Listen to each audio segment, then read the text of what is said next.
हाँ जी बच्चों, last class में हम लोग सैलरी चैप्टर कर रहे थे और हमने अलाउंसेस जो हैं वो शुरू किया था। और अलाउंसेस के अंदर मैंने आप लोगों को बताया था कि तीन तरीके के अलाउंसेस हमारे पास में हैं। एक ऐसे अलाउंसेस जो कि फुल्ली एग्जम्प्ट है अप टू अमाउंट स्पेंड, ऐसे अलाउंसेस जो कि एग्जम्प्ट है अप टू नोटिफाइड लिमिट, और एक फुल्ली टैक्सेबल अलाउंसेस। ठीक है जी, ये हम लोगों ने देखा था और इस चीज को समझा था कि स्पेंड अमाउंट का मतलब क्या है। जितना कि हमारे पास में अलाउंस रिसीव हुआ है उसमें से जितना हम खर्च करेंगे वो एग्जम्प्ट हो जाएगा और रिमेनिंग अमाउंट के ऊपर टैक्स लग जाएगा। तो 10,000 में से 7,000 रुपए माइनस होने के बाद में 3,000 रुपए आउटर कॉलम में इस तरीके से टैक्सेबल हो जाता है। यूनिफॉर्म अलाउंस में हमने एग्जाम्पल किया था और यहां मैंने आप लोगों को ये बताया था कि अगर स्पेंड अमाउंट जो है वो ज्यादा होगा, अगर स्पेंड अमाउंट जो है वो ज्यादा होगा एक्चुअल अमाउंट गिवन से, यानी कि एक्चुअल अमाउंट रिसीव्ड से, तो रेस्ट्रिक्शन होगी केवल अमाउंट रिसीव तक ही, रिमेनिंग अमाउंट के ऊपर कुछ नहीं होगा। यानी कि यूनिफॉर्म अलाउंस आपको दिया जा रहा है 5,000 रुपए और आप यूनिफॉर्म बनवा रहे हैं 7,000 रुपए की, तो ये केवल 5,000 तक ही एग्जम्प्ट हो सकता है, इसमें से 7,000 एग्जम्प्ट नहीं हो सकता। ठीक है जी। और एक और नोट मैंने आप लोगों को लिखवाया था कि अगर कुछ भी मेंशन नहीं होता इस कैटेगरी के अंदर कि कितना अमाउंट स्पेंड किया गया है, तो हम मानेंगे कुछ भी स्पेंड नहीं किया गया और फुल अमाउंट जो है वो टैक्सेबल हो जाएगा। ठीक है, तो मेरे ख्याल फर्स्ट कैटेगरी के अलाउंसेस के अंदर किसी को कोई दिक्कत नहीं है, अगर है तो पूछ सकता है, बताइए। इसमें और इस कैटेगरी के अंदर और कौन से अलाउंसेस होते हैं ये अभी हम लिखेंगे। फर्स्ट कैटेगरी है उन अलाउंसेस की जिन पे एग्जम्पशन मिलेगी up to amount spend. Second है exemption up to notified limit, और ये नोटिफाइड लिमिट हमें ना याद करनी पड़ेगी, ये नोटिफाइड लिमिट हमें याद करनी पड़ेगी। ठीक है जी। जैसे कि एग्जाम्पल के तौर पे मैंने आप लोगों को लास्ट क्लास में बताया था कि चिल्ड्रन एजुकेशन अलाउंस, जिसकी की नोटिफाइड लिमिट जो है वो है 100 रुपए per month for maximum of 2 बच्चा ईच। यानी कि जितना आप रिसीव करते हैं इनकम टैक्स डिपार्टमेंट टैक्स नहीं लगाएगा किस अमाउंट के ऊपर, 100 रुपए पर मंथ मैक्सिमम 2 बच्चों के लिए। और यहां पे अगर क्वेश्चन के अंदर स्पेंड अमाउंट दिया हुआ है तो ये टोटली इररेलेवेंट है, क्योंकि ये सेकंड टाइप के अलाउंसेस हैं, इसमें स्पेंड का कोई काम है ही नहीं। ओके जी। तो हम क्या कहते हैं, अगर अमाउंट रिसीव हुआ है 500 रुपए पर मंथ 3 बच्चों के लिए as a children education allowance, children education allowance अगर रिसीव हुआ है 500 रुपए 12 महीनों तक 3 बच्चों के लिए, तो एग्जम्प्ट कितना होगा, 100 रुपए। 100 रुपए से ज्यादा एग्जम्प्ट नहीं हो सकता 12 महीनों तक 2 बच्चों के लिए। मैक्सिमम लिमिट कितनी है, 2 बच्चों की, तो 2400 रुपए माइनस हो जाएंगे और 15,600 हमारी टैक्सेबल सैलरी का पार्ट हो जाएगा। ये हमारी टैक्सेबल सैलरी बन जाएगी। ठीक है, यानी कि सैलरी की जो लिस्ट हम बना रहे हैं उसमें 15,600 अमाउंट इंक्लूड हो जाएगा, किसके नाम से, चिल्ड्रन एजुकेशन अलाउंस के। ठीक है जी। और तीसरा टाइप मैंने आप लोगों को बताया था फुल्ली टैक्सेबल है, फुल्ली टैक्सेबल है। अब फुल्ली टैक्सेबल के अंदर अगर कोई स्पेंड अमाउंट दिया होता है तो वो भी इररिलेवेंट है, नोटिफाइड लिमिट तो हमें दी ही नहीं होगी, तो जितना भी अमाउंट रिसीव हुआ है वो पूरा का पूरा आउटर कॉलम में आ जाएगा, सैलरी का पार्ट बन जाएगा 12,000 रुपए पर मंथ। अगर मेडिकल अलाउंस मिला है 1,000 रुपए पर मंथ, तो 12,000 रुपए पर एनम हमारी इनकम फ्रॉम सैलरी का पार्ट बन जाएगा। और सेकेंड और थर्ड कैटेगरी के अंदर स्पेंड अमाउंट क्वेश्चन में अगर गिवन है तो वो इररिलेवेंट है। ठीक है जी, ये हमने पूरा का पूरा एक चार्ट लास्ट क्लास में बनाया था। ठीक, अब ये लास्ट क्लास में हम लोगों ने जो चार्ट बनाया था, इसके आगे हमें अब ये देखना है, अब हमें ये देखना है कि इन कैटेगरीज के अंदर और कौन कौन से अलाउंसेस आते हैं, इन कैटेगरी के अंदर और कौन कौन से अलाउंसेस आते हैं। तो फर्स्ट कैटेगरी के अंदर, फर्स्ट कैटेगरी कौन सी है, जिसमें कि स्पेंड अमाउंट तक एग्जम्प्ट होता है, उसमें और कौन कौन से अलाउंसेस आते हैं ये हम देखते हैं। आइए,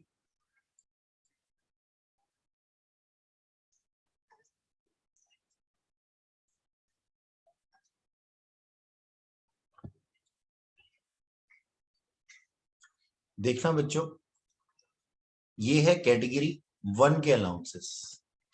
इसके अंदर क्या होगा, आप जितना अमाउंट रिसीव करेंगे उसमें से माइनस हो जाएगा जितना आपने खर्च किया है। सबसे पहला अलाउंस है इसके अंदर travelling and transfer allowance, travelling allowance या फिर ट्रांसफर अलाउंस। ठीक है जी, तो ये ट्रैवलिंग और टूरिंग के खर्चों के लिए मिलता है एम्प्लॉय को एम्प्लॉयर से। ठीक है, और जितना स्पेंड होगा उतना ही एग्जम्प्ट होगा, रिमेनिंग टैक्सेबल हो जाएगा। सपोज मैं ये कहता हूं कि ट्रैवलिंग अलाउंस जो है वो रिसीव हुआ है एम्प्लॉय को 1,000 रुपए पर मंथ, और उसने स्पेंड किया है ₹700 पर मंथ। ठीक है जी, तो हम बोलेंगे क्या कि 300 रुपए पर मंथ टैक्सेबल हो जाएगा। ओके, नेक्स्ट है हमारे पास में convince allowance.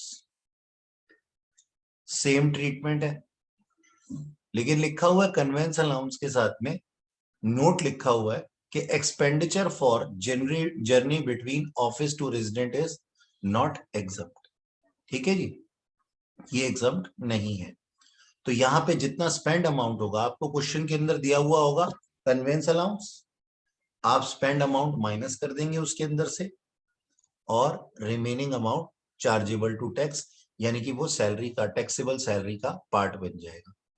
Daily allowance, helper allowance, research allowance, uniform allowance, ये सारे के सारे अलाउंसेस स्पेंड तक एग्जम्प्ट होते हैं, रिमेनिंग टैक्सेबल होते हैं।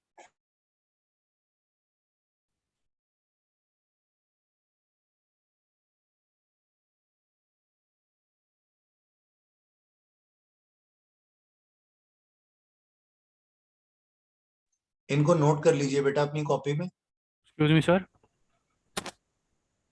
हाँ जी बताइए। सर ये expenditure for journey between office and residence exam क्यों नहीं है? हाँ जी सर, ये नोट का मतलब क्या है सर यहाँ पे? नोट का मतलब है कि अगर कोई एक्सपेंडिचर किया जाएगा, अगर हम्म। कोई एक्सपेंडिचर किया जाएगा journey between office to resident, क्योंकि इसके लिए बाकी कोई अलाउंस रिसीव होता है हमारे को, वो हमारे पास में आएगा। वो ठीक, कन्वेंस में नहीं आता? हाँ वो कन्वेंस अलाउंस के अंदर नहीं आता। अच्छा, ओके सर। ठीक है ये जी, मतलब अभी नाम नोट करने सबके? हाँ इन सब के अलाउंसेस को, इन सब अलाउंसेस को आप कैटेगरी 1 के अलाउंसेस के अंदर लिखिए, okay sir. First category. Okay sir.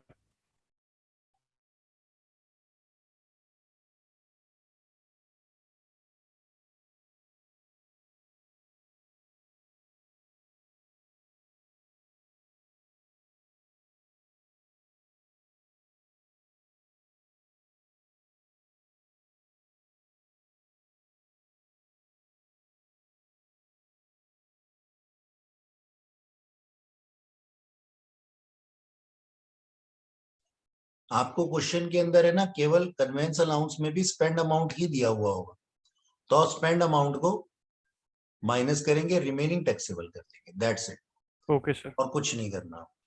Okay sir.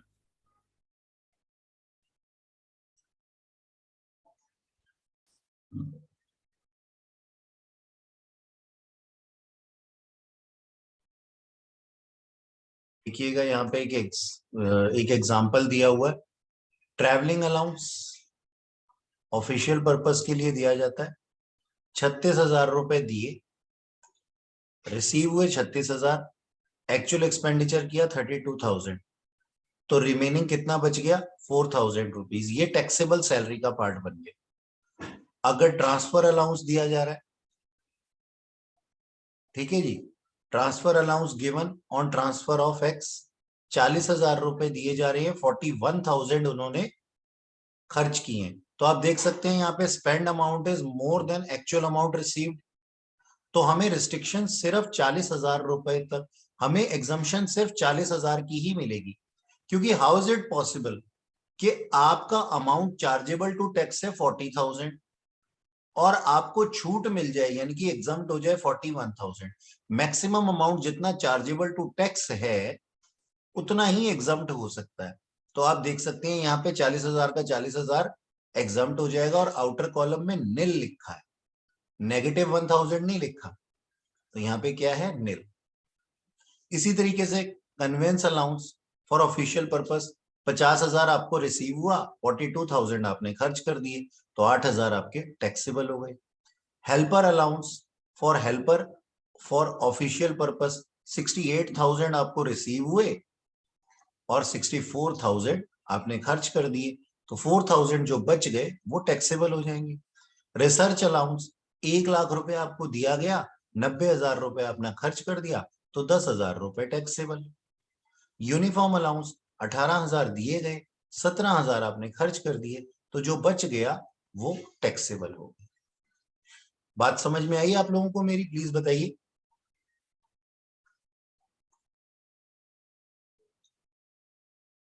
बेटा is it clear to you? Yes please sir, बताइए। Yes sir. ओके, अब नेक्स्ट टाइप के अलाउंसेस हैं हमारे पास में, सेकंड कैटेगरी के अलाउंसेस, जिसके अंदर की एग्जाम्पशन लिमिट भी हमें लर्न करनी पड़ेगी। ठीक है, तो आइए देख लेते हैं। यहाँ पे क्या है, यहाँ पे एग्जाम्पशन लिमिट तक एग्जाम्पशन अलाउड है हमारे पास में। ठीक है जी, कितने तक एक एग्जाम्पशन लिमिट है, वो लिमिट हमें लर्न करनी पड़ेगी। ठीक है, तो हमारा अलाउंस हमें मिला, हम यहां से शुरू करते हैं चिल्ड्रन एजुकेशन अलाउंस से। चिल्ड्रन एजुकेशन अलाउंस से, तो चिल्ड्रन एजुकेशन अलाउंस रिसीव हुआ, क्यों मिलता है? बच्चों की पढ़ाई के लिए। ठीक है जी, जितना रिसीव होगा उसमें से एग्जाम्प्ट कितना हो सकता है, ₹100 पर मंथ पर child for maximum of 2 children. ठीक है, फिर चिल्ड्रन हॉस्टल अलाउंस क्यों मिल रहा है? बच्चों की हॉस्टल फैसिलिटी के लिए। ठीक है जी, एम्प्लॉय के बच्चों की हॉस्टल फैसिलिटी के लिए। ये कितना एग्जाम्प्ट है सर? 300 पर मंथ पर चाइल्ड, कितने बच्चों के लिए? 2 बच्चों के लिए। ठीक है सर।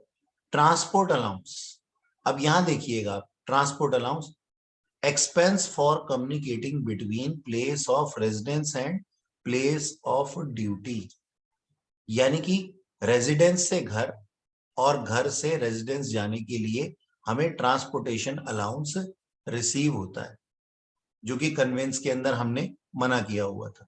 तो ट्रांसपोर्टेशन अलाउंस हमें इस काम के लिए मिलता है। ठीक है जी, ऑफिस से घर और घर से ऑफिस जाने के लिए। ठीक है, अब यहाँ पे ना जरा ध्यान दीजिएगा मेरी बात पे। अगर पर्सन जो है, अगर पर्सन इसको रिसीव करने वाला पर्सन हैंडीकैप्ड है, ठीक है, मैं यहाँ पे 2 बना देता हूं और आपको इसी तरीके से, अगर पर्सन हैंडीकैप्ड है, ठीक है जी, तो अमाउंट एग्जाम्प्ट है 3,200 पर मंथ। ठीक है जी, बात समझ में आया? कितना? अगर मतलब कंडीशन है, एग्जाम्पशन सबके लिए नहीं है। 3,200 पर मंथ की एग्जाम्पशन किसके लिए है? सिर्फ हैंडीकैप्ड पर्सन के लिए है। और अगर नॉन हैंडीकैप्ड है, यानी कि फिजिकली चैलेंज नहीं है, फिट पर्सन है, फिट फॉर ड्यूटी,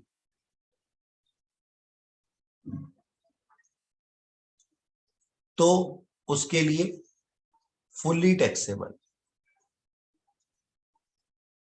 ध्यान दीजिएगा इसको कि ट्रांसपोर्ट अलाउंस दोनों कैटेगरी में आ सकता है, फुल्ली टैक्सेबल में भी आ सकता है और सेकंड कैटेगरी में भी आ सकता है, यानी कि थर्ड और सेकंड दोनों कैटेगरी में आ सकता है। सेकंड कैटेगरी में कब आएगा? जब पर्सन रिसीव करने वाला हैंडीकैप्ड होगा। एग्जम्पशन कितनी होगी सर? 3200 पर मंथ तक। और अगर फिजिकली फिट है, चैलेंज नहीं है, तो ये टैक्सेबल कैटेगरी में यानी कि थर्ड कैटेगरी में आ जाएगा। ये बात आप लोगों को समझ में आई? बोलिए, आप लोगों को मेरी बात समझ में आई जो मैंने बोला?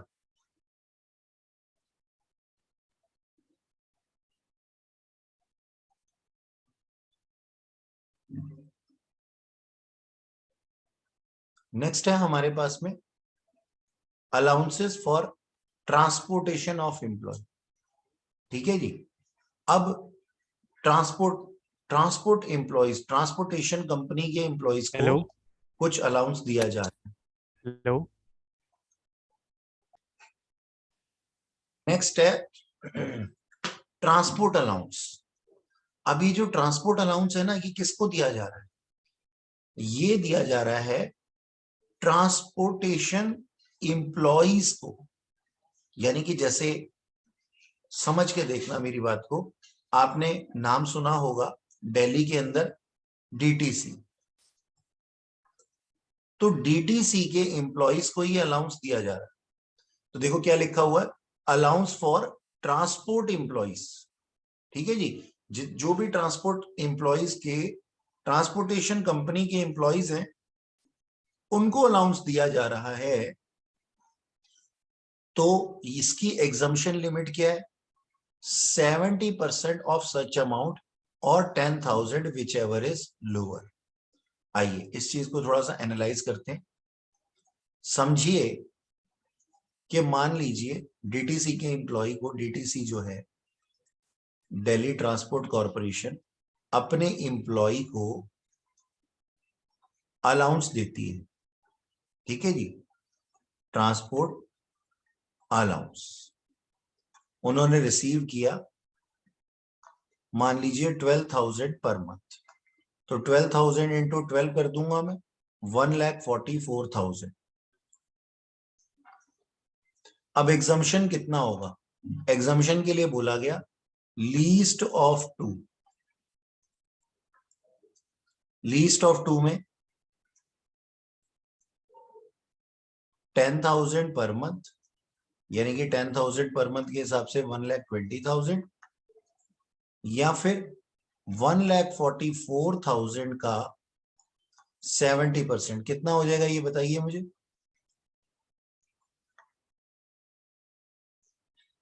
बोलिए, ये कितना हो जाएगा? 1,44,000 का 70%।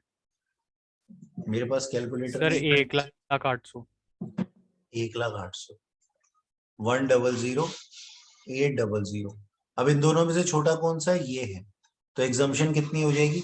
100,800, और रिमेनिंग आउटर कॉलम में आ जाएगा। ये हमारी टैक्सेबल सैलरी का पार्ट हो जाएगा। ठीक है जी, बात समझ में आई? इस तरीके से हम इसको एग्जम्पशन देंगे।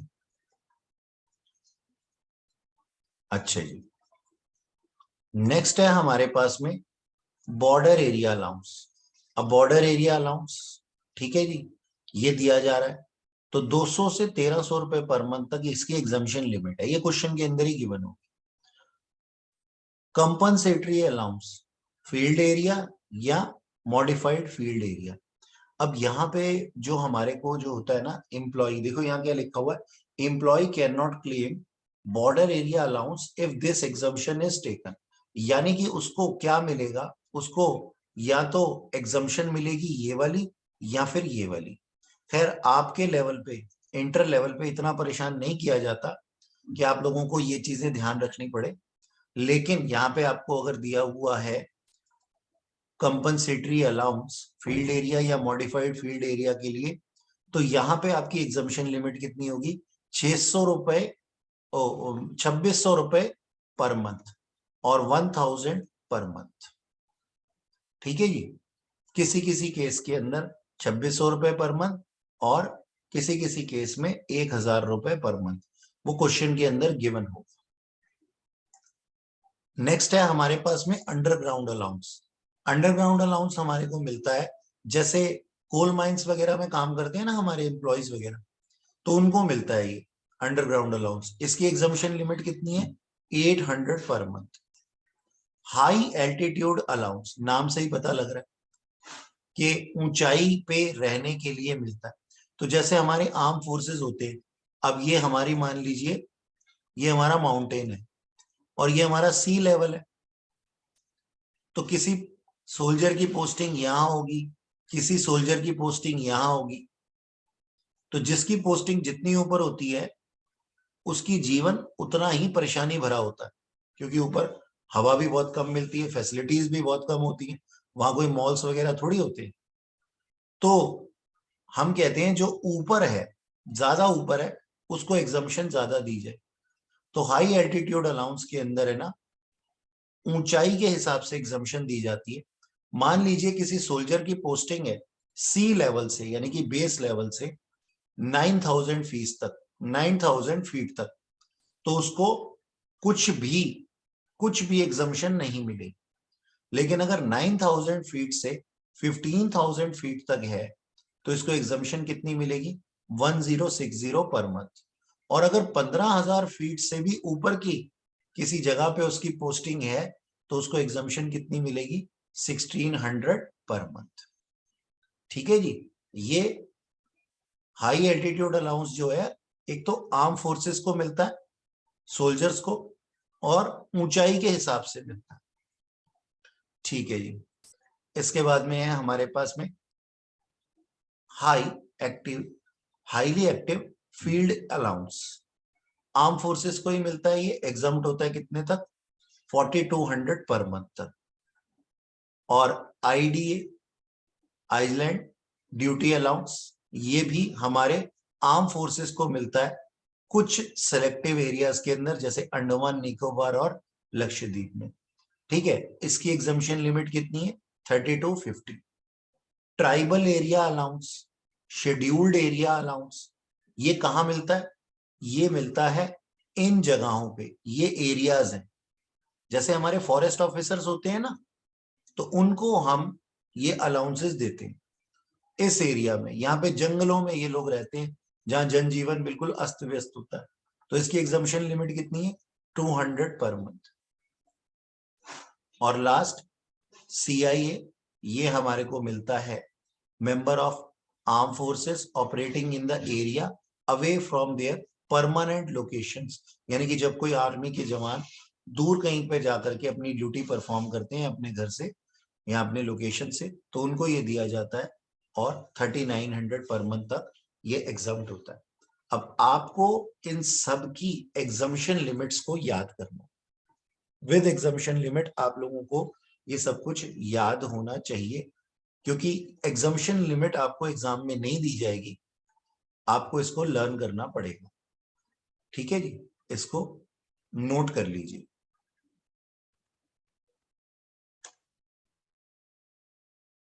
पहले पूरा नोट अभी करना है? हाँ जी सर, नोट कर लेंगे तो अच्छा है, अदरवाइज नोट्स आपके पास भी हैं, आप वहां पे लिख सकते हैं refer page number so and so, जो भी इसका पेज हो, 1349। Okay sir. ओ सॉरी, एक सेकेंड।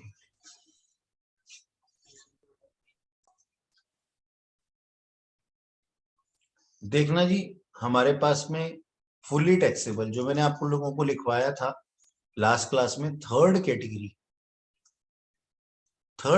की जो अलाउंसेस हैं फुल्ली टैक्सेबल, वो ये सब अलाउंसेस। डेयरनेस अलाउंस, ये मिलता है for fight against price fluctuation. अब इसमें क्या होता है, जैसे डीए हमारे को रिसीव होता है, डीए हमारे को रिसीव होता है to fight against price fluctuation. जैसे कि मान लीजिए किसी महीने में आपकी सैलरी जो है वो कम, सैलरी तो उतनी ही है लेकिन प्राइस फ्लक्चुएशन की वजह से आपकी सैलरी कम पड़ गई आपके खर्चों के आगे, तो आप किसी भी तरीके का कोई प्रोटेस्ट ना करें, इसके लिए मैं आपको पहले से ही डेयरनेस अलाउंस दे करके रखता हूँ। एम्प्लॉयर डेयरनेस अलाउंस दे करके रखता है। अब इसका ना कुछ पोर्शन हम कहते हैं हमें during the continuation of service period, continuation of service period में हमें रिसीव हो जाए, और कुछ आफ्टर रिटायरमेंट रिसीव हो जाए।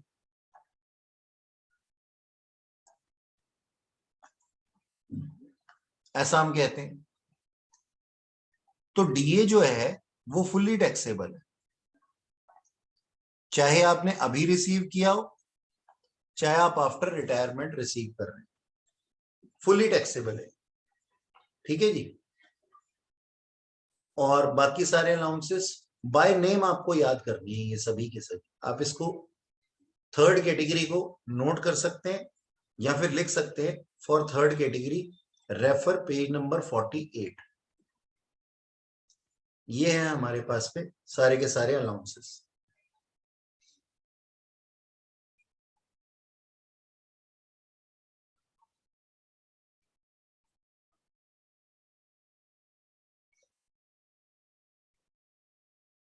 अब एक बात और देखेंगे कि इन लोगों को अगर कोई भी अलाउंस मिलता है तो वो पूरा का पूरा एग्जम्प्ट होता है। ऐसे एम्प्लॉइज जो कि गवर्नमेंट ऑफ इंडिया के एम्प्लॉइज हैं, गवर्नमेंट एम्प्लॉई हैं, और अपनी ड्यूटी परफॉर्म कर रहे हैं आउटसाइड इंडिया, तो उनको जो अलाउंसेस दिए जाएंगे वो क्या हो जाएंगे सर? एग्जम्प्ट हो जाएंगे। जैसे कि मान लीजिए कोई अलाउंस था, मान लीजिए मेरे हाथ में फुल्ली टैक्सेबल था, डीए, डीए मुझे रिसीव हो रहा था। ध्यान से सुनना मेरी बात को। मैं गवर्नमेंट एम्प्लॉय था, ठीक है जी, और मुझे डीए रिसीव हो रहा था 5000 पर मंथ।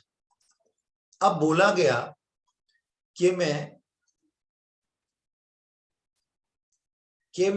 गवर्नमेंट ड्यूटी पे बाहर चला गया, अमेरिका चला गया, लेट्स, या कनाडा चला गया, और मैं यहां से गया हूं। कब गया हूं? मैं यहां से गया हूं 1 नवंबर 2021 को। 1 नवंबर 2021 के बाद से जितना भी डीए मुझे रिसीव होगा टिल 31 मार्च 2022, डीए क्या हो जाएगा? एग्जम्प्ट हो जाएगा। और इससे पहले जितना भी डीए होगा वो फुली टैक्सेबल हो जाएगा। क्यों? क्योंकि मैं अपनी ड्यूटी परफॉर्म करने के लिए बाहर गया हूं। ऐसे ही सुप्रीम कोर्ट और हाई कोर्ट के जो जजेस होते हैं, उनको जो अलाउंसेस रिसीव होते हैं वो भी एग्जम्प्ट होते हैं। और अगर कोई अलाउंसेस दिए जाते हैं यूनाइटेड नेशन ऑर्गेनाइजेशन को, वो भी एग्जम्प्ट होते हैं। और अगर कंपनसेटरी अलाउंसेस होते हैं किसी भी तरीके के जो कि जजेस को दिए जाते हैं, वो भी फुल्ली एग्जम्प्ट होते हैं। मेंबर ऑफ पार्लियामेंट्स को दिए गए अलाउंसेस भी एग्जम्प्ट होते हैं। ठीक है जी। तो ये आपके फुल्ली एग्जम्प्ट अलाउंस है, ये कोई फोर्थ कैटेगरी नहीं है, बस बताने के लिए है। तो आप इसको या तो नोट कर सकते हैं या फिर लिख सकते हैं रेफर पेज नंबर 48। अच्छा जी। इसके बाद एक खास तरीके का अलाउंस होता है, आइए उसको भी सीखते हैं।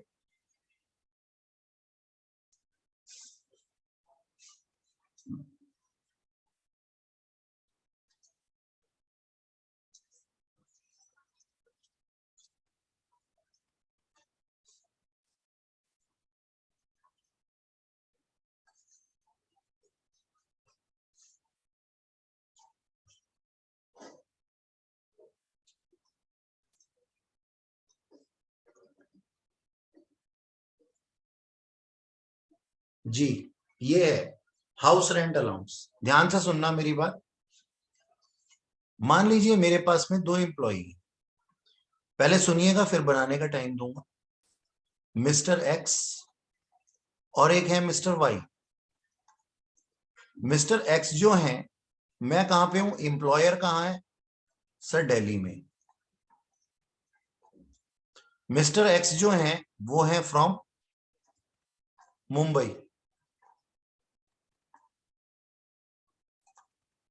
और मिस्टर वाई जो है वो है फ्रॉम दिल्ली। और इनके पास में अपना घर है, having his own house property residential purpose के लिए। अब मैं एक्स एम्प्लॉय को 50,000 रुपीज देता था और वाई को भी 50,000 रुपीज देता था एज अ सैलरी।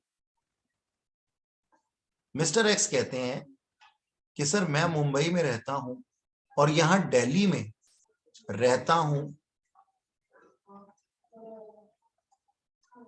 रेंट पे,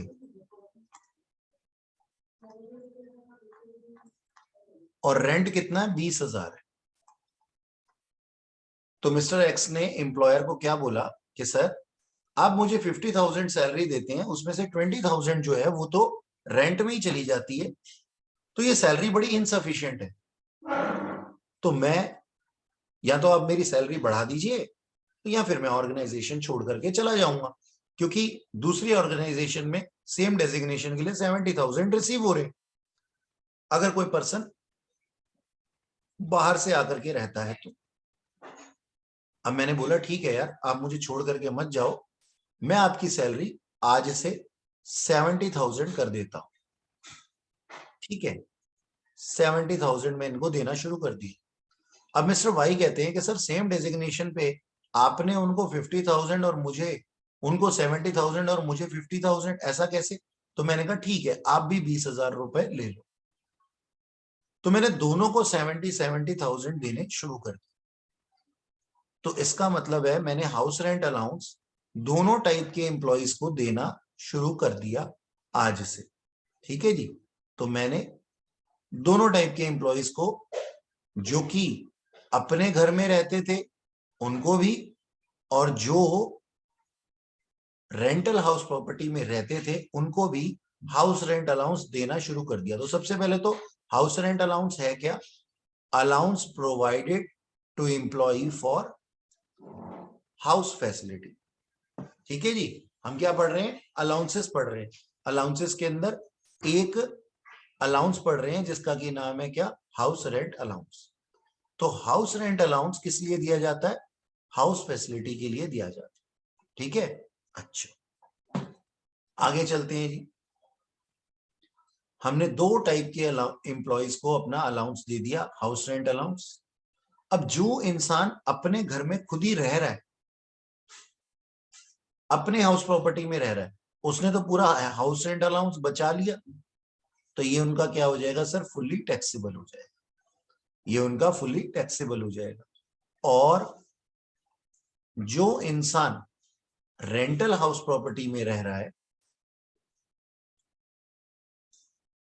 उसके लिए प्रोविजंस कहते हैं कि least of 3 shall be exempt. इन तीनों में से जो सबसे छोटा होगा वो एग्जम्प्ट होगा, रिमेनिंग अमाउंट टैक्सेबल हो जाएगा। तो क्या है ये तीन?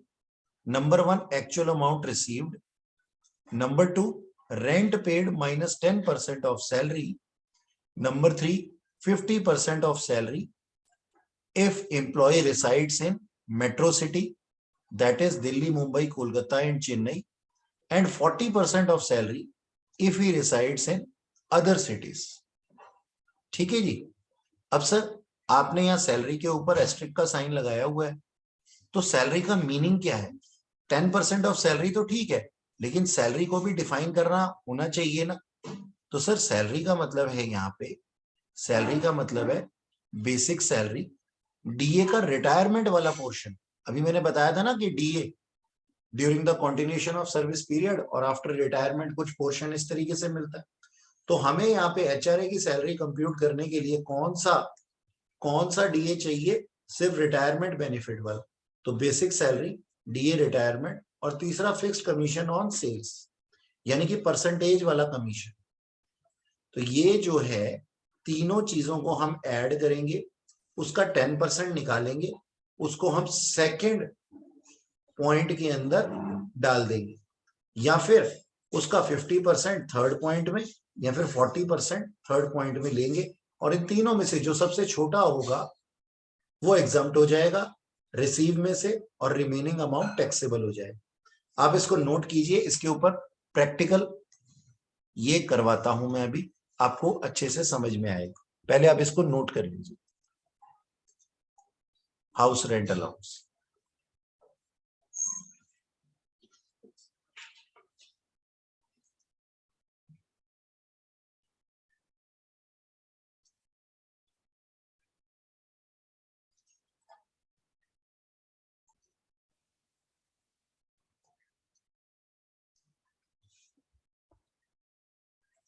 देखना जी, ध्यान से देखना क्वेश्चन को, क्या लिखा है यहाँ पे।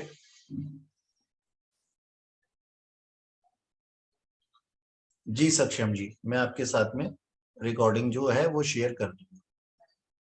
देखिएगा क्या लिखा हुआ है। Mister x receiving basic salary 20,000 per month, DA 20% of basic salary, half for retirement benefits. यानी कि 20,000 रुपए पर मंथ उनको सैलरी मिलती थी और बेसिक सैलरी मिलती थी 20,000 पर मंथ। DA कितना मिलता था?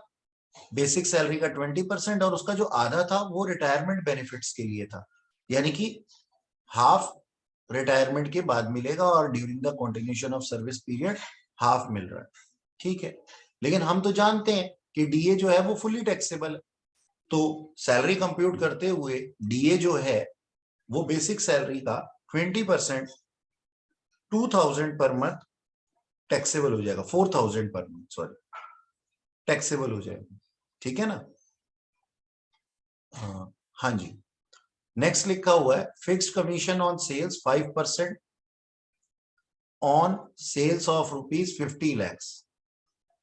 ठीक है जी, तो सेल्स का 5% कमीशन उसको मिलेगा और इस साल की सेल्स कितनी थी? 50 लाख रुपए। He was also receiving HRA। अब यहां से ध्यान से देखना, he was also receiving HRA ₹10,000 per month and paying rent ₹8,000 per month। उसको एम्प्लॉयर से कितना रिसीव हो रहा था? 10,000 रुपए, और वो एक्चुअली रेंट कितना रिसीव कर रहा था? 8,000 रुपए। ठीक है। It is to inform you that Mr. X resides in his house property till 31st July and thereafter shifted to Mumbai from 1st August। इसका मतलब क्या हुआ कि वो HRA रिसीव कर रहा था 1 अप्रैल से और 31 जुलाई तक वो अपने घर में ही रह रहा था और बाद में वो रेंटल हाउस प्रॉपर्टी में रह रहा था जहां पे उन्होंने रेंट पे किया कितना? 8,000 रुपए पर मंथ।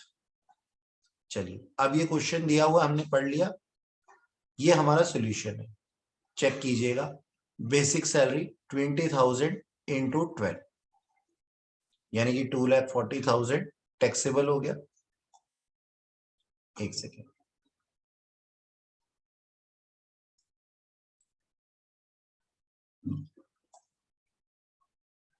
2,40,000 टैक्सेबल हो गया। DA कितना रिसीव हुआ इनको? 2,40,000 का 20% यानी कि 48,000 टैक्सेबल हो गया। फिक्स कमीशन कितना मिला इनको? 50 lakhs का 5% यानी कि 2,50,000 आउटर कॉलम में आ गया, टैक्सेबल हो गया। अब बारी आई HRA की, house rent allowance. House rent allowance इन्होंने रिसीव किया है 1/4 से 31/7 तक, और उस टाइम पीरियड में वो अपने ही हाउस प्रॉपर्टी में रहते थे, तो हम इनको एग्जम्पशन तो कुछ देंगे नहीं, फुली टैक्सेबल हो जाएगा ये। तो 10,000 इंटू 4 महीने के लिए इन्होंने 40,000 रुपए लिए, वो आउटर कॉलम में आ जाएगा, एग्जम्पशन निल। क्योंकि जो इंसान अपनी हाउस प्रॉपर्टी में रह रहा है और हाउस रेंट अलाउंस रिसीव कर रहा है उसको कोई एग्जम्पशन नहीं मिलेगी।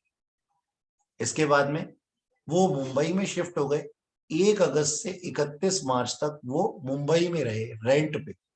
रेंट उन्होंने पे किया 10,000 पर मंथ, 8,000 पर मंथ। तो हम क्या लिखेंगे कि ही रिसीव HRA 10,000 इंटू 8 महीने कैसे आए? अगस्त से लेकर के 31 मार्च तक 80,000 रुपीज उन्होंने रिसीव किया। अब एग्जम्प्ट कितना होगा? आइए इसके लिए वर्किंग नोट बनाते हैं।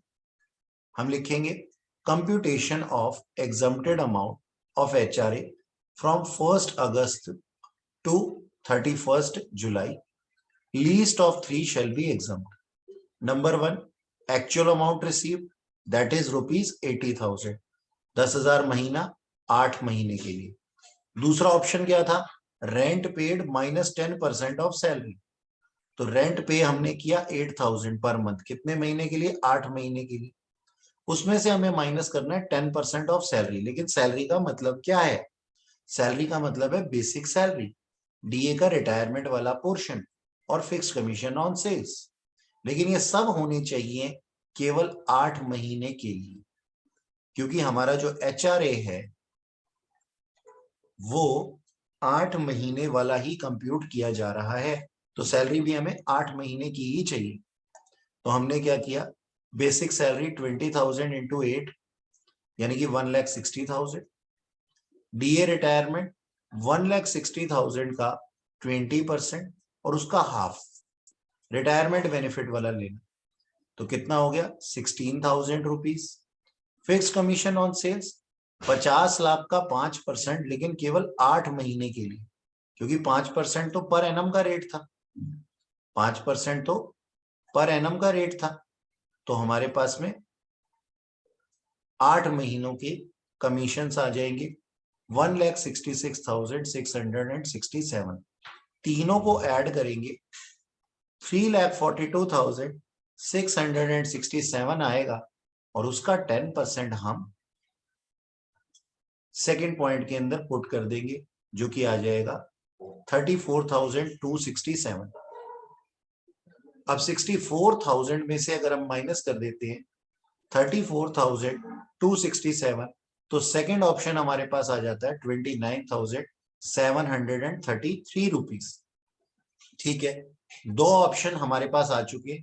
तीसरा ऑप्शन क्या होना चाहिए? 50% ऑफ सैलरी. क्यों? क्योंकि वो मुंबई में शिफ्ट हुआ है. हमने कहा था ना, दिल्ली, मुंबई, कोलकाता या चेन्नई के लिए 50% ऑफ सैलरी लगेगा थर्ड ऑप्शन के वे में, क्योंकि मेट्रो सिटीज के लिए 50% माना जाता है. तो हम क्या करेंगे? इतने का, ये जो सैलरी हमारी निकल करके आई है उसका 50% ले लेंगे, 1,71,334 रुपीज. अब तीनों में से सबसे छोटा कौन है? 29,733. तो ये एग्जम्प्ट हो जाएगा और रिमेनिंग सारा का सारा अमाउंट टैक्सेबल हो जाएगा. तो देखिए यहाँ पे हमने लिखा 29,733 रुपीज माइनस हो जाएंगे और आउटर कॉलम में 50,267 रुपीज आ जाएगा. ठीक है जी. अब मैं चाहूंगा कि आप पहले ये क्वेश्चन और फिर इसका सॉल्यूशन जो है वो नोट करें, और अगर आपको कोई पॉइंट समझ नहीं आया तो पूछ सकते हैं.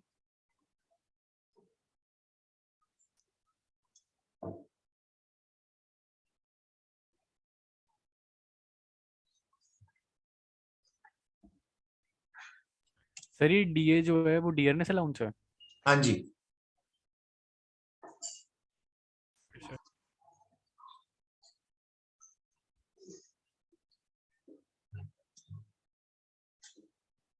सर ये जो दिया हुआ है DA of 20%, DA 20% of basic salary, ये सारा क्वेश्चन में गिवन होगा ना? जी जनाब, ये क्वेश्चन ही है जो मैंने फॉर्म किया आप लोगों के लिए. Okay sir.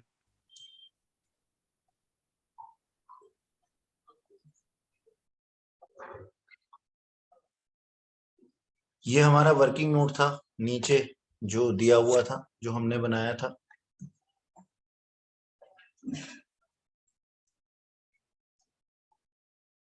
जो बच्चा रिकॉर्डेड देख रहा है वो इसको पॉज करके फिर कर सकता है.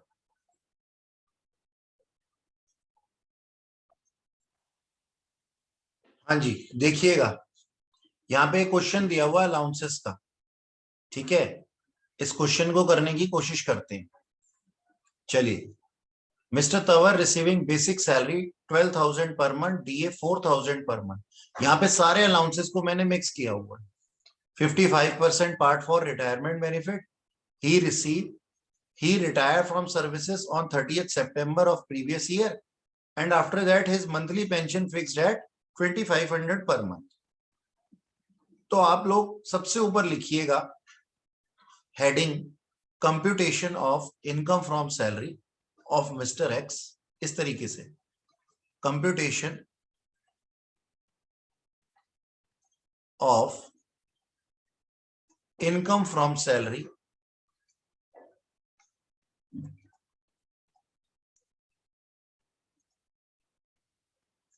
of Mr. X for assessment year so and so। इसमें आप सबसे पहले क्या लिखेंगे, बेसिक सैलरी लिखिएगा, क्योंकि मेरे पास में स्पेस कम है, मैं यही लिख रहा हूं बेसिक सैलरी। और बेसिक सैलरी के आगे लिखिएगा 12,000 पर मंथ। अच्छा, ये रिटायर कब हो गए थे, ये 30 सितंबर को रिटायर हो गए थे, यानी कि 6 महीने बाद रिटायर हो गए थे, तो इनको बेसिक सैलरी मिली है 12,000 इंटू 6, यानी कि 72,000 रुपीज इनको बेसिक सैलरी मिली है, नंबर 1। नंबर 2, इनको डीए मिला है 4,000 पर मंथ, तो 4,000 इंटू 6 24,000, ये भी फुल्ली टैक्सेबल है। तो हम टैक्सेबल सैलरी की लिस्ट बना रहे हैं इनकी। नेक्स्ट है हमारे पास में, इनको पेंशन मिली है, पेंशन सबसे लास्ट में करेंगे। एचआरए दिया हुआ है, हाउस रेंट अलाउंस, कितना रिसीव किया इन्होंने, 6,000 रुपए पर मंथ, तो 6,000 इंटू 6 36,000 इन्होंने रिसीव किया। अब एग्जम्प्ट कैसे होगा, एग्जम्पशन के लिए हम लोग बनाएंगे वर्किंग नोट। आइए नीचे बना लेते हैं, कंप्यूटेशन ऑफ exempted amount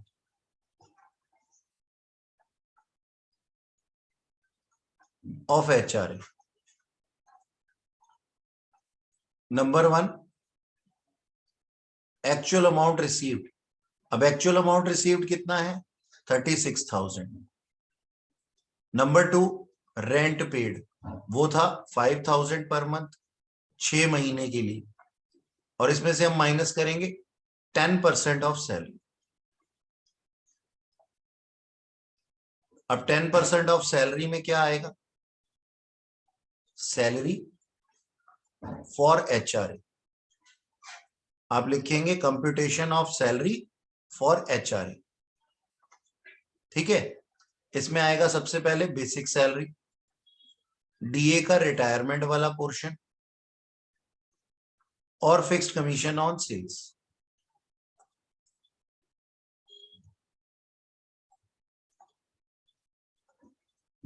ठीक है ना। अब देखिएगा, बेसिक सैलरी थी हमारे पास में लास्ट क्वेश्चन के अंदर 12,000, और रिटायरमेंट का 55% फॉर रिटायरमेंट बेनिफिट था। फिक्स कमीशन हमें क्वेश्चन के अंदर नहीं दिया हुआ, कोई बात नहीं, यहां पे हमें सैलरी भी लेनी है 6 मंथ्स की ही, तो 12,000 इंटू 6 72,000, डीए 4,000 इंटू 6, और इसका 55% कितना बनता है ये बता दीजिए, और ये यहां पे है ही नहीं, निल। 55% कितना बनता है 4,000 का, और 24,000 का 55%, बोलो। मेरे पास कैलकुलेटर नहीं है, आप लोगों को ही बताना पड़ेगा।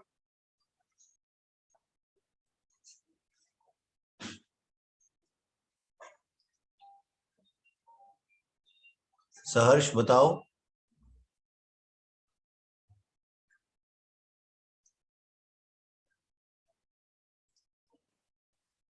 अब ये कितना आ जाएगा, ये सैलरी आ गई हमारी, ये डीए आ गया 13,200, 85,200 हमारी सैलरी आ गई, और यहां पे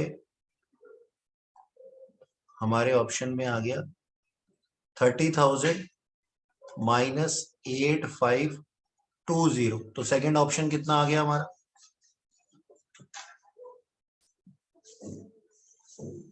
30,000 21,480 21,480 480 फर्स्ट ऑप्शन आ गया, सेकंड ऑप्शन आ गया, थर्ड ऑप्शन। अब ये कहाँ रह रहा है ये चेक करना जरूरी है। HRA दिल्ली में मिला है इसको, रेंट पे किया है इसने दिल्ली में, तो 50% ऑफ सैलरी ले लेंगे। 50% ऑफ सैलरी 85,200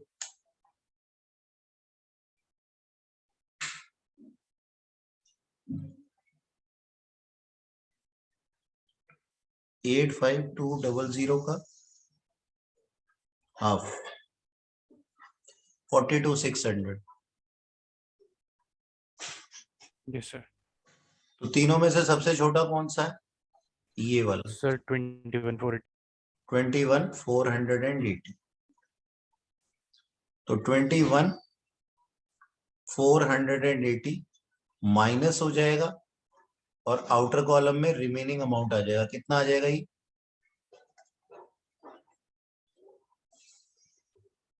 बोलो।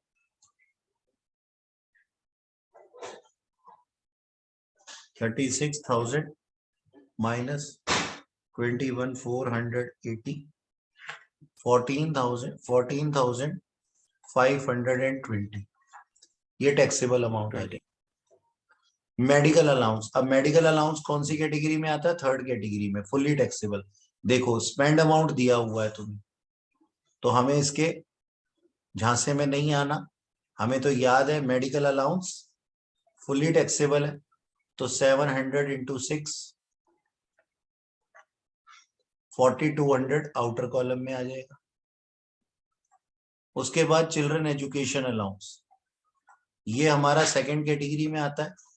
कितना Yes, रिसीव sir. हुआ है? Yes, receive sir.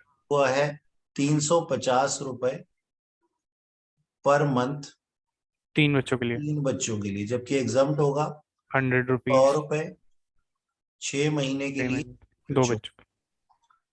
जो भी अमाउंट आ जाएगा उसमें से ये माइनस होगा। कितना है?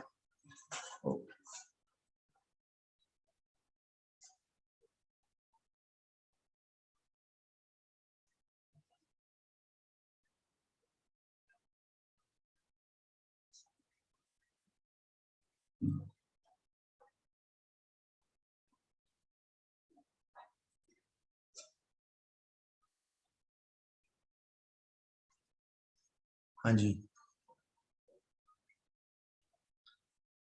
350 इंटू 6 इंटू 3 ये बन जाता है 6,300 और इसमें से माइनस हो जाएगा 1,200 रुपए।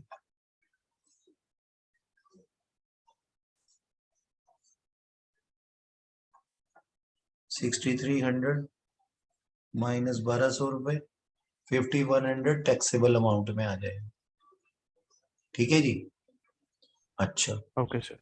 नंबर 6 ट्रांस नहीं, ये यहां तक हुआ हमारा एजुकेशन। 4 है चिल्ड्रन हॉस्टल अलाउंस। अब मैं यहां से ही सबको रब कर देता हूं।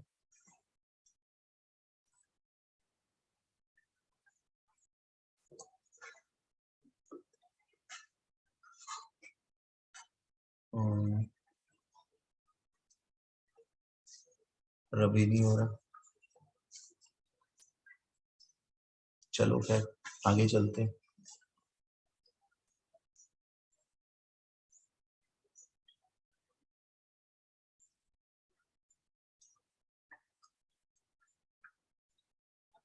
नेक्स्ट है हमारे पास में 6 travelling allowance, children hostel allowance. Children hostel allowance हमने रिसीव किया 400 रुपए 6 महीनों तक 3 बच्चों के लिए, जबकि एग्जाम्ट कितना होगा? 300 रुपए सेकेंड कैटेगरी में आता है 6 महीनों तक 2 बच्चों के लिए। फिर जो भी आएगा वो आउटर कॉलम में यहां लिख दिया जाएगा। ये माइनस हो जाएगा, रिमेनिंग आउटर कॉलम में आ जाएगा। चिल्ड्रन हॉस्टल अलाउंस के बाद में travelling allowance. Travelling allowance receive हुआ है 1200 रुपए 6 महीने के लिए, और स्पेंड किया गया है 40%, तो 7200 का 40%,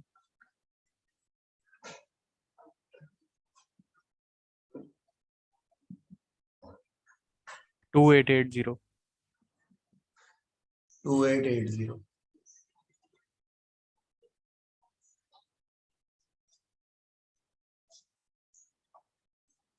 और आउटर कॉलम में जो भी आ जाएगा वो टैक्सेबल हो जाएगा। इसके बाद में है हमारे पास में ट्रांसपोर्ट अलाउंस। हाँ जी, ट्रांसपोर्ट अलाउंस के बारे में बताइए मुझे नहीं आता, आप लोगों ने पढ़ा अभी, क्या होना चाहिए? Transport allowance physically challenged person को मिलता है तो एग्जम्प्ट होता है ना, और यस सर। अदरवाइज ये फुली टैक्सेबल होता है। तो अज्यूम तो ये करके चला है ना सर कि वो फिट है। हाँ वो फिट है, अगर जब तक ना लिखा हो तो हमें क्या मानना है, वो वो फिट है। तो ये वो ट्रांसपोर्ट अलाउंस टैक्सेबल होगा फुल्ली। फुली टैक्सेबल होगा। कितना था, 1000 रुपए? हाँ सर शायद।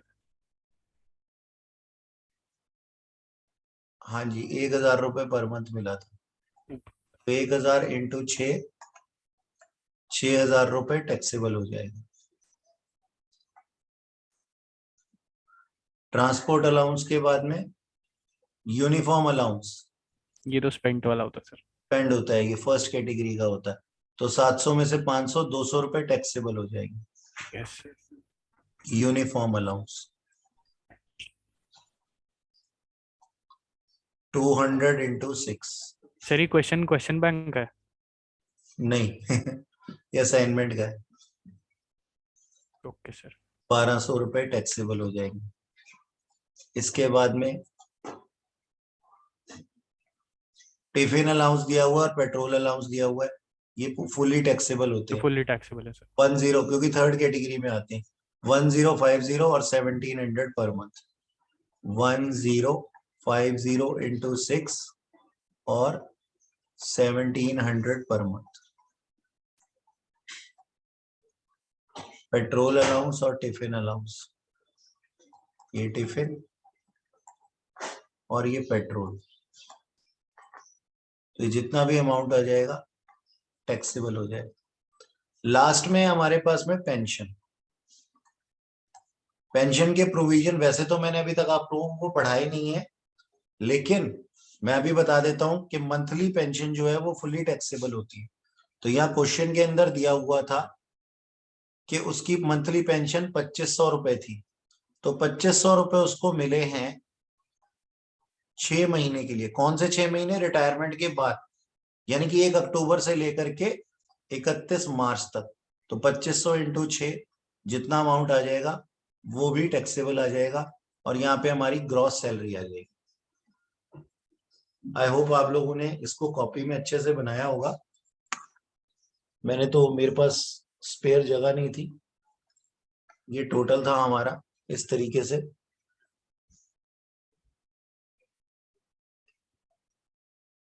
ये सारी चीजें इस तरीके से टैक्सेबल हुई।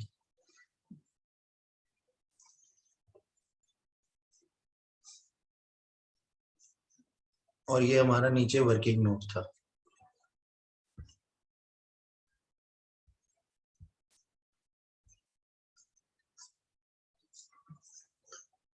ठीक है जी, इस तरीके से फुल फ्लैश क्वेश्चन है। सर इसी टाइप के आएंगे ना? हाँ जी, ये बेसिक्स क्वेश्चन है, ये बेसिक क्वेश्चन है आप लोगों को सिखाने के लिए। टाइप तो कोई भी प्रिडिक्ट नहीं कर सकता कि किस टाइप के आएंगे, लेकिन ये है कि ये बेसिक क्वेश्चन है आप लोगों को सिखाने के लिए। इसके बाद एडवांस्ड क्वेश्चन भी होते हैं, जो आपके क्वेश्चन बैंक में मैंने जो आप लोगों को दिया है उसके अंदर एडवांस्ड क्वेश्चन। Okay sir.